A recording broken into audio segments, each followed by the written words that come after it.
Good morning, everyone. My name is Vicki Diamond, and I'm the Senior Vice President here at WellSpan Health, and I also serve as the President of WellSpan York Hospital. I want to welcome everyone to WellSpan York Hospital today, and a real special welcome to Governor Tom Wolf. Welcome back to WellSpan York Hospital, where he was born, and, and several other esteemed guests. And thank you for all the support that we've received at WellSpan during the last difficult 2.5 years. I also want to welcome State Police Colonel Evan Check, along with York City Police Commissioner Mike Muldrow, and Tiffany Lowe from our Credible Messenger program, which you'll be hearing a little bit more about, including WellSpan's involvement with this initiative. Behind me is the entrance to WellSpan York Hospital Emergency Department, and we are the region's only Level 1 trauma resource, making us a leader in advanced specialty care. Unfortunately, because of this high level of care that we provide, that also means that we regularly see victims of gun violence in our hospital. Here at the hospital, we see the human tragedy that gun violence can lead to. We have cared for over 250 gunshot victims from the city of York since 2018. We knew that more work was necessary to be done to address this, and so we have partnered with the city of York, along with numerous community groups, as part of a group violence intervention strategy, really intended to galvanize our entire community and seek sustainable solutions to this issue. One of the efforts is the Credible Messenger program, which you'll hear a little bit more about later.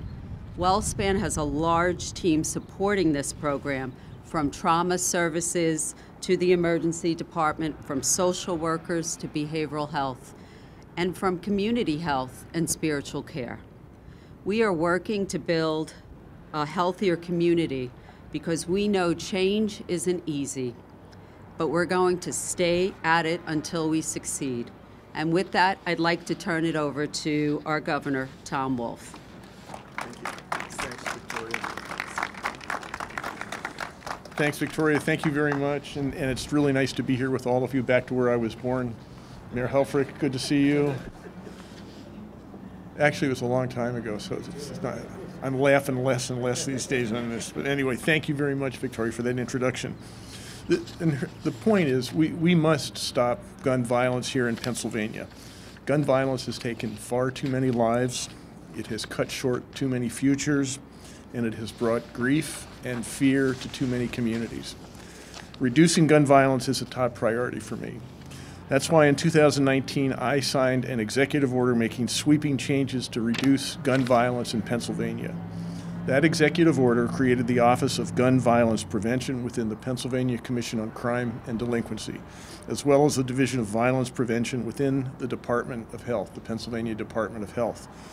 The order also created a special counsel on gun violence, which studied the problem and created a report with recommendations on things that we can do to reduce gun violence. My administration has also invested more than $50 million in gun violence and prevention programs, and I've joined an agreement with the governors of New Jersey, New York, and Connecticut to share crime gun data across state lines in an effort to reduce gun violence in our region. This is a big problem all across Pennsylvania, but it's also a big problem all across the United States. Gun violence is something that's really a problem. And unfortunately, executive action alone cannot end gun violence in Pennsylvania.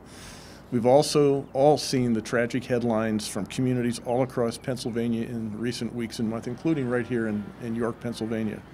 As gun violence continues to invade our schools, our homes, and our communities, it's a call for action on all of our parts. According to data from the CDC, gun deaths hit an all-time high in 2020 with more than 45,000 Americans killed from firearm-related injuries. Tragically, that includes 1,752 Pennsylvanians. And too many of those deaths come from ghost guns. Ghost guns that are not subject to checks and balances that keep legal gun owners and our communities safe. The numbers don't lie. Ghost guns are being seized and recovered from crime scenes. You'll hear from Colonel Ivanchek in a minute. They're seized and recovered from crime scenes at an alarming rate. Combined, the Pennsylvania State Police and Philadelphia Police have recorded 147 seizures of ghost guns already this year. And we're still in April, the 4th month of the year. So we have to do more. Now, thanks to the Biden administration, we can. Earlier this month, the Biden administration announced new federal regulations on ghost guns to help reduce violence across the United States. Unserialized guns are an untraceable threat to our society, and Pennsylvania stands ready to immediately mirror this new federal regulation at the state level as soon as we can. And I want to thank the Biden administration for standing with us against gun violence and paving the way for this important step. Together, we can keep ghost guns off our streets, keep our communities safer. Thank you. And now I'm going to turn things over to Pennsylvania State Commissioner, Colonel Robert Ivanchek. Good morning. In the Commonwealth, the Pennsylvania State Police serves as the point of contact for federal firearms licensees with the National Instant Criminal Background Check System, also known as NICS. The state police is required under state and federal law to apply relevant firearm prohibitions in the background check process to prevent prohibited individuals from obtaining firearms.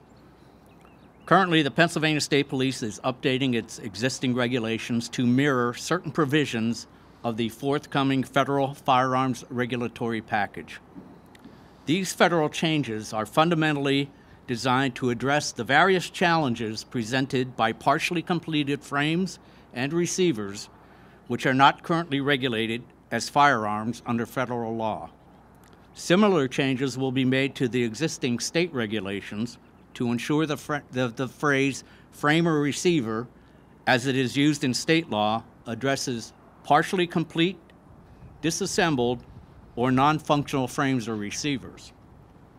The General Assembly has entrusted the Pennsylvania State Police with administering the provisions of the Pennsylvania Uniform Firearms Act. This responsibility includes the authority to develop and implement the regulations necessary to carry out these regulations. At this time, I'll call upon Commissioner Muldrow from the York City Police Department.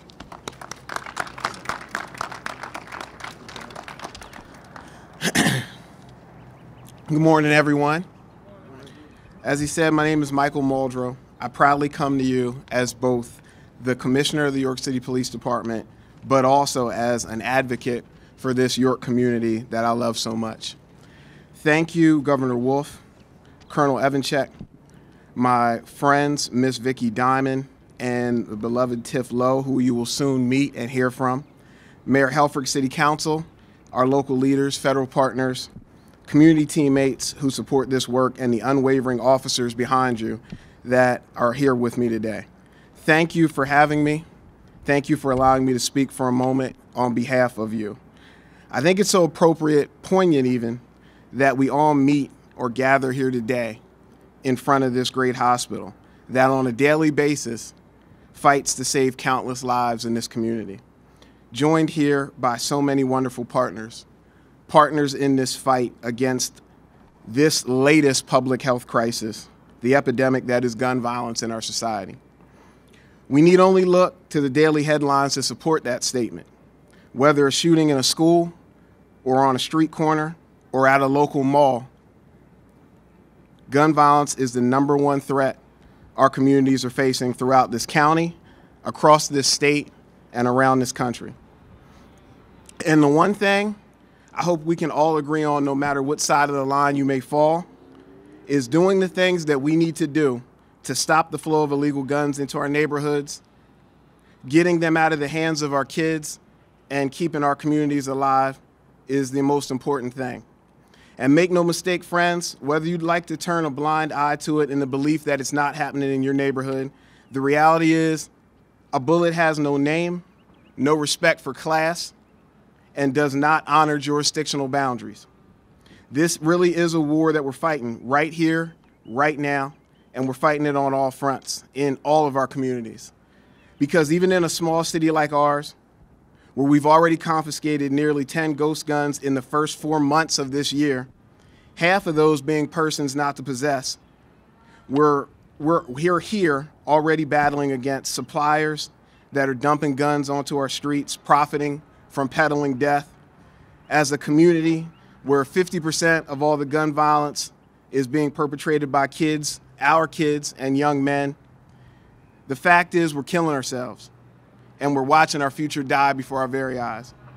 So anything that will cut down on the amount of shootings, cut down on the number of young people that we're burying, and cut down on the families who have to suffer like this and deal with the kind of trauma that they face, I do, I will, and I will always adamantly support.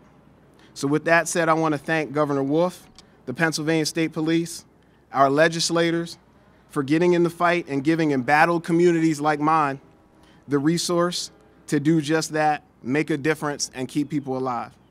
I don't know about all of you, but after hearing this, I find myself hopeful and encouraged.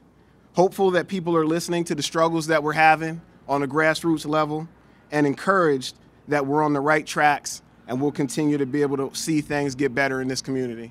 Thank you so much. I appreciate you.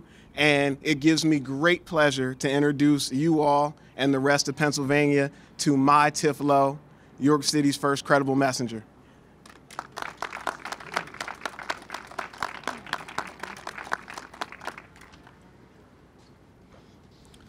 Hello, everyone. Do I look nervous? Because I am. I am. Take your time.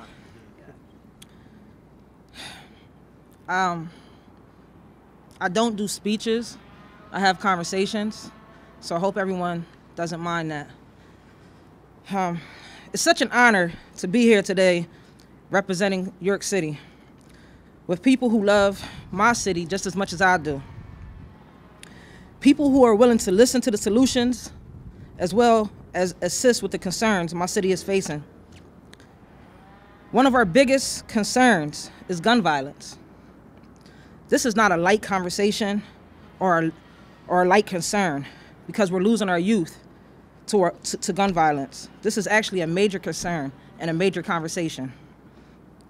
Every day, my team and I, my community, we place our boots on the ground, our ears to the streets, and we wear our hearts on our sleeves, doing all the work that we can with the resources that are allotted to us to implement programs, mentor youth, take ghost guns off the street, take all guns off the streets, and most importantly, save as many lives as we can. But somehow, that isn't enough when we're still burying 17-year-old kids. I'm not afraid to say it boldly. We need help. Governor, lawmakers, thank you for helping us. Whew, that was hard. That was hard. I'm sorry. We need our voices heard, our mission assisted, and more people to stand with us so that we can have more graduations and less funerals. Amen. See, it's unnatural to continuously bury our kids. It's unnatural for 15-year-old children to carry guns and not be reprimanded. It's unnatural for this problem to become a norm for us. I get it. We don't want to build more jails and facilities to place our youth when they're caught carrying firearms, but we also don't want to continuously dig holes at the cemetery to bury them. Do you understand? Some think this problem is too far gone to reverse, but I beg to differ. I know our kids want to live, and my faith allows me to believe that lawmakers, my community, want the same thing. Please, stop me if I'm wrong. Thank you for allowing me to continue to talk. Our children are our future, and we do know that, right? So our children, they're our next Governor Tom Wolfs, our next Michael Muldrows, our next Tiff Lowe's, our next Vicky Diamonds. But in order for us to secure their future, we must save their lives and continue to fight gun violence. See, I have never in my life been in a fight where it was easy. And honestly, I wouldn't want to be in a fight that was easy. That's like being a bully, right? Put me up against your biggest opponent, which ours is gun violence. And give me a team like the one we have, and I can assure you, we're going to win that fight. So what I'm asking everyone here, are you still willing to fight with us?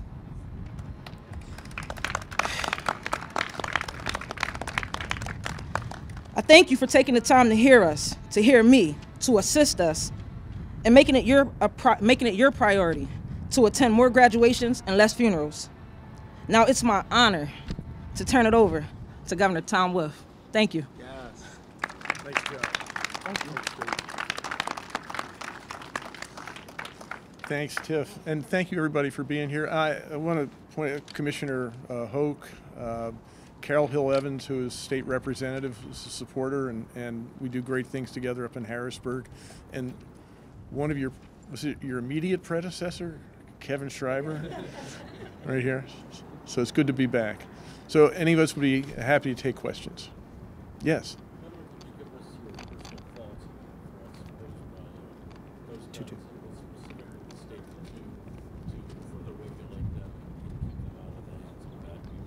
Yeah, and that's what today's conference is about, trying to figure out what we do about ghost guns. The reason it's a problem, and the Colonel and I were talking about, why would you think about it? What would prompt somebody to actually get a ghost gun and not put a serial number on it? Now, there are some hobbyists, and they don't have any problem putting serial, legal folks who just really like putting things together, and so that's no problem. But if you want to do a ghost gun, you don't want the serial number. What do you think is the motive there? It's not out to go hunting. It's to do something illegal. And so I think the Biden administration, with the national call to do something about ghost guns and regulate them, is on the right track. And we've been doing that here. The Attorney General of Pennsylvania started this last year, and the state police have been working with the Attorney General's office, and we're working now with the feds. We have a lot of ATF folks here. We I think, are doing everything we can to make sure that this is an industry that is regulated just like the rest of the firearms industry, and has to be regulated the same way they are. It's a level playing field, and I think that's going to make a big difference. So when you hear from Commissioner Muldrow saying 10 ghost guns recovered, seized by police over the last 4 months, what do you think about that? It's what I said in my comments. I mean, we already have 147 just between Philadelphia and the state police that have been confiscated, 10 just here in New York, and this is only April. So this is a problem, and we need to address it. And I think Tiff is absolutely right. This is something that we've got to stand up and say, we're not going to. This stuff leads to funerals. It doesn't lead to graduations. It doesn't lead to great innovations. It doesn't lead to great things happening to communities. It leads to bad things happening, and we've got to do what we can to address that, and part of this is the ghost gun regulations. What do you say to those who say the issue doesn't lie in the fact that there's access to guns? They say the issue lies in addressing mental health. Well, to the point you're making, that it's a broader question than simply guns. We have folks who we spend a lot of time in Harrisburg addressing all kinds of issues of equity and education funding, making sure people have adequate food and housing, that the criminal justice system is fair and equitable to everyone. Yeah, there are a lot of issues. There are mental health issues. We got to have parity between mental and physical health. There's a lot of work to do, but part of it is making sure that we have an adequate regulation of guns. And ghost guns are just one aspect of the problem of too many guns in too many hands. Well, you hear the saying, and people were arguing this coming out of that rally that we had on Wednesday or Tuesday at the Capitol, saying that guns don't kill people, people kill people. Right. But yeah. Here we're not seeing that? No. It's a broad issue, and it includes standing up, as Tiff does, as the commissioners, as all of us are doing, saying, come on, let's stop this. We can't do this. One of the fundamental rights we have is to live in a society where we're safe. We feel safe walking out of our homes. If we don't have that, that's a fundamental flaw, we need to do a lot of things about that. This is one. Standing up and speaking out about it is another. Anything else? Mike? No. You don't have a question? No. You've changed. All right. Anything else? Do the federal regulations go far enough? I mean, is there something that the state needs to do to intensify the crackdown on ghost guns? That's a good question. I mean, I think you know what we really are all looking for is that magic wand where we can wave that wand and gun violence ends. We don't have that magic wand. I'm not sure anything goes far enough. But again, we keep pushing and trying and doing what we can to address this issue. And the hope is it goes away. And I know, Colonel, do you want to add to that? Well, some of the things that we're doing, we're partnering with local law enforcement in the cities of Philadelphia, down in Chester, some other areas. We're also assisting Harrisburg PD recently. We've entered into some agreement to assist there as well. And what we do is we're partnering with other agencies, the ATF, local law enforcement. It's a force multiplier. And by joining our forces together, we can do a lot to combat some of these criminal violent acts that are occurring. This is just another useful tool here dealing with the ghost gun issue, and you know, it puts another tool in our tool chest to help us with that. More specific, I'm sorry to keep pushing on this, but we know that one of the significant problems with ghost guns is the difficulty of identifying them because of the lack of serial numbers. So what has to be done to get these ghost guns off the street?